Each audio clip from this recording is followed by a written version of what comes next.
morning. Once again, you are welcome in online classes.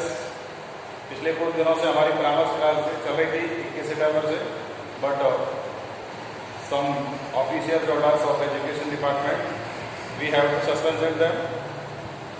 Now आपकी जो ये classes हैं वो रेगुलर रहेंगी. अपन ने ऑफलाइन क्लासेज में पिछली पॉइंट पढ़ी थी टॉपिक ऑफ, उसके शॉर्ट क्वेश्चन आंसर आपको मैंने अगले उसमें बोर्ड पे करवाई दिए थे. एक लॉन्ग आंसर टाइप जो पीडीएफ के माध्यम से मिलेगा.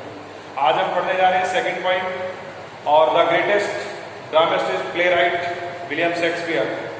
नो लिटरेचर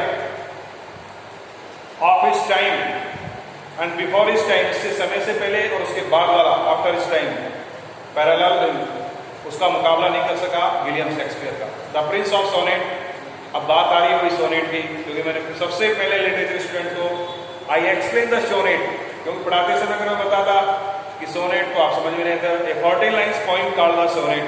और आज जो पढ़ने जा रहे हैं वो सोनेट है, वो शेक्सपियर की सोनेट है, जिसको इंग्लिश सोनेट के नाम से भी जाना है. आज राइम स्कीम के बारे में बताएंगे. फर्स्ट ऑफ ऑल मैं आपको विलियम शेक्सपियर के बारे में बताना चाहता हूँ. विलियम शेक्सपियर का जन्म 1564 में हुआ था. ये स्ट्रेटफोर्ड इंग्लैंड में एक छोटी सी जगह थी, स्ट्रेटफोर्ड वहाँ का रहने वाला था. इसके पिताजी बहुत अमीर थे लेकिन शराबी थे. ये अपने पिता की सबसे बड़ी संतान थी और ये बकरियां चराया करते थे.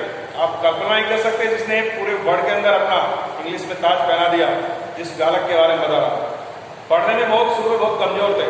जिस जगह रहते थे वो कोई स्कूल नहीं था, बहुत पैदल चल के स्कूल जाते थे. वहाँ का जो टीचर था वो बहुत क्रूर था. उसका एक सिद्धांत था, डंडा छूटा बालक बिगड़ा. ये स्कूल लेट पहुँचते थे, थोड़े शान शकल से भी बदसूरत थे. टीचर उनको बहुत मारते थे, लेकिन इनकी क्रिएटिविटी जो रुचि थी वो पढ़ने में बहुत ज़्यादा. जन्म के उपरांत ही इनकी माँ मर चुकी थी. इनके पिताजी ने दूसरी शादी की, जो स्टेप मदर थी वो घर पे इनके साथ अच्छा बिहेव नहीं करते थे. विलियम शेक्सपियर के बारे में बता रहा हूँ.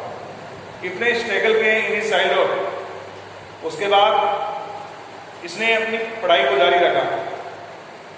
इनकी शादी हुई एंड हार्पे नाम की एक लड़की से. वो भी बहुत ज़्यादा सुंदर नहीं थी, लेकिन इससे 8 साल बड़ी थी. फिर इन्होंने युवावस्था में अपने नेटिव पैलेस को छोड़ करके लंदन चले गए. वहाँ जाकर के इन्होंने साहित्य के क्षेत्र में बहुत अच्छा अध्ययन किया, अच्छी उपाधि प्राप्त की. और जिस लड़की से शादी की, उनके 3 संतान थी, एक बेटा, एक बेटी और 2 जुड़वा बेटे थे. उसके बाद इसने पीछे मुड़ के नहीं देखा और विलियम शेक्सपियर की 116वीं सोनेट है, ये भी ध्यान रखना. एक जो आज आप सोनेट पढ़ने जा रहे हैं, टोटल कितने सोनेट लिखे थे? 154. इसीलिए इसको क्या कहा जाता है? Prince of sonnet. और ये जो है कि let me not the marriage of true minds. बहुत ही इंटरेस्टिंग कहानी लिखी प्रेम के बारे में. What is the true love? सच्चा प्रेम क्या है? ये 116वें नंबर की सोनेट है विलियम शेक्सपियर की.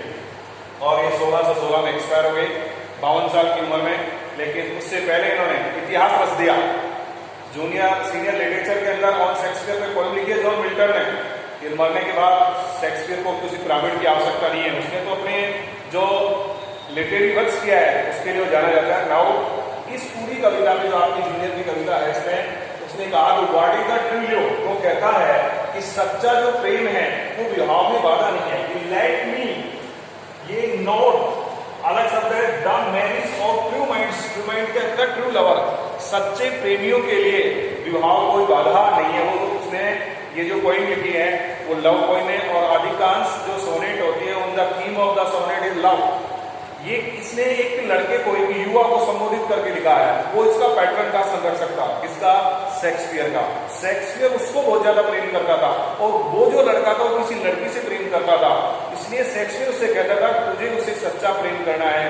ये जो पोएम शेक्सपियर ने लिखी है ये एक लड़के को संबोधित करके लिखी है जिसको शेक्सपियर बहुत ज्यादा प्रेम करता है. वो लड़का किसी लड़की से प्रेम करता था. उसके बारे में, ट्रू लव के बारे में शेक्सपियर ने लिखा है about the poem. This poem is composed by the famous poet William Shakespeare. ये जो कविता लिखी गई है सच्चे प्रेम के बारे में, वो विलियम शेक्सपियर के प्रसिद्ध कवि विलियम शेक्सपियर के द्वारा लिखी गई है.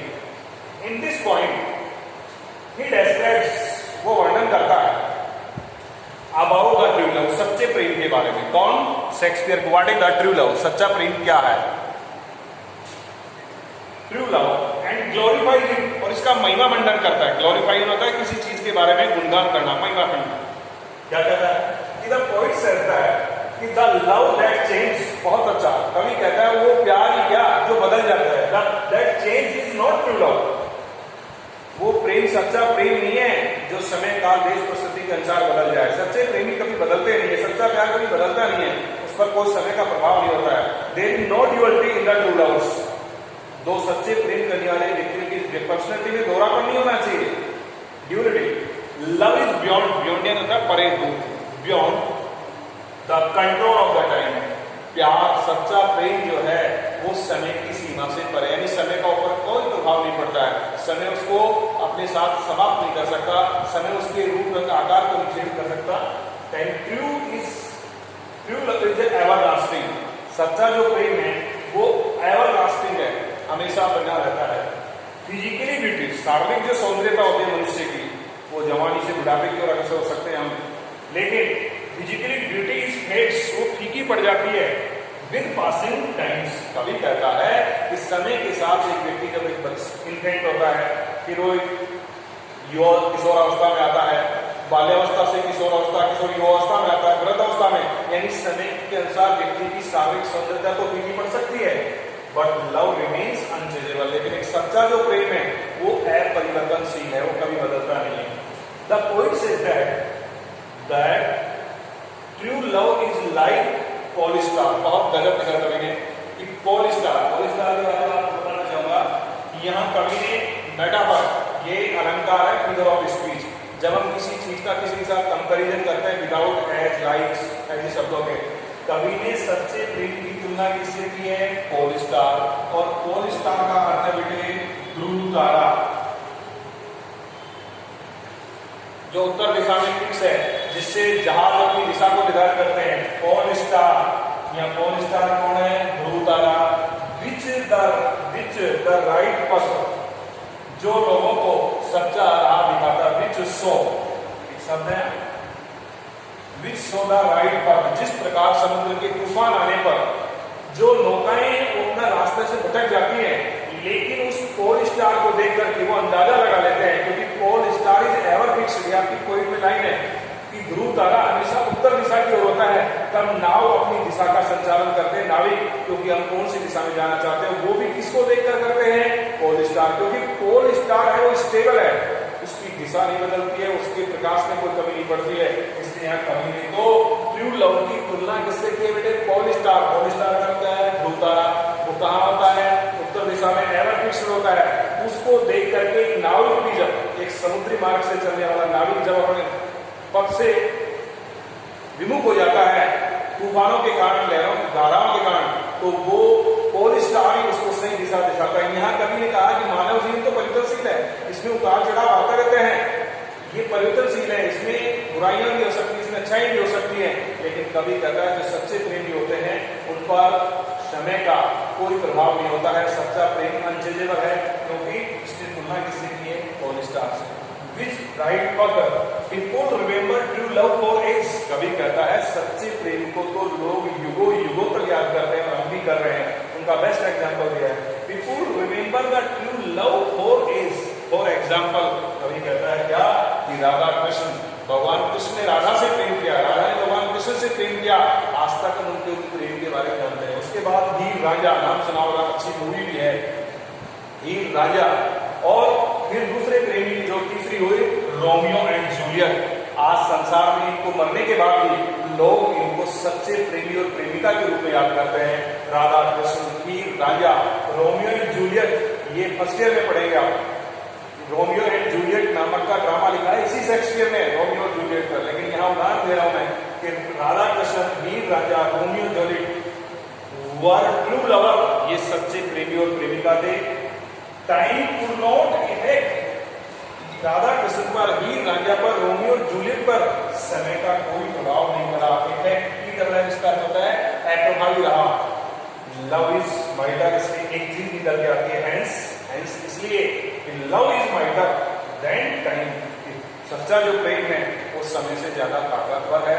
तो इस पूरी कविता में कवि ने what is the true love, जो सच्चे प्रेमी होते हैं उनमें उनके व्यक्तित्व में दोहरापन नहीं होता है। सच्चे प्रेमियों के लिए कवि ने कहा है कि विवाह कभी बाधा नहीं है, ये तो दो प्रेमियों का बंधन है, जो सच्चा प्रेम करता है वो अपरिवर्तनशील होता है। अगर कोई व्यक्ति अपनी प्रेमिका से प्रति उदासीन होता है और उसको देख करके विमुख होता है तो वो सच्चा प्रेमी नहीं है। यहाँ कभी भी प्रेमिका से भी कहता है कि समय के साथ जब आपके शारीरिक सुंदरता फीकी पड़ सकती है, वो समय उसको डिके कर सकता है, लेकिन आपको समय के साथ अपने प्रेम को फीका नहीं पड़ने देना है। तो इस पूरी कविता के माध्यम से कवि ने ट्रू लव की है कि सच्चा प्रेम क्या है।